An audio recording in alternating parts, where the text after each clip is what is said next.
Hi friends, இன்றைக்கி பாவக்காய் ஊறுகாய், டெம்பரரி ஊறுகாய். ஒரு பாவக்காய் ஒரு 200 கிராம் அளவு பாவக்காய் எடுத்துன்னா உங்களுக்கு வேணுங்கிற மாதிரி கட் பண்ணிக்கலாம், ரவுண்டாக இல்லை பொடி பொடியாக.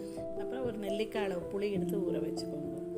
அதுக்கப்புறமா நல்ல ஒரு 1.5 டீஸ்பூன் நல்லெண்ணெய் விட்டு அதில் கடுகு வெந்தயம் போட்டு தாளிச்சிட்டு இந்த பாவக்காய் போட்டு நல்லா ஒரு அரை வேகம் வர மட்டும் நல்லா வதக்கி மூடி வச்சு எடுத்து வதக்கணும்.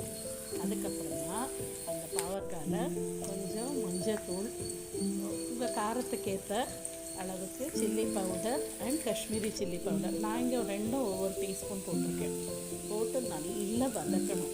ஸோ அந்த காய்க்கு நல்லா காரம் பிடிக்கணும். ஓகே, அதை நல்லா வதக்கிட்டு அதுக்கப்புறமா அந்த புளி வச்சுருக்கோம் இல்லையா, அந்த புளி கரைச்சிட்டு புளி தண்ணி அதில் ஊற்றிட்டு அது நல்லா கொதி வரைச்சி உப்பு ஆட் பண்ணிக்கணும். உப்பு ஆட் பண்ணிவிட்டு நான் எப்போவுமே கடுகு வெந்தயம் ட்ரையாக பொடி பண்ணி கொஞ்சம் கொஞ்சமாக வச்சுப்பேன். ஸோ அதுலேருந்து ஒரு 1/4 டீஸ்பூன் கடுகு வெந்தயம் ரெண்டும் சேர்த்து பொடி அதில் போட்டுவிட்டு நல்லா கொதிக்க வச்சுக்கோங்க. கிளறி விட்டு இந்த மாதிரி தளன்னு கொதிச்சு அது கொஞ்சமாக அப்படியே பல்ப்பு மாதிரி ஆகிடும். இது எல்லாத்தோடையும் தொட்டுக்கலாம்.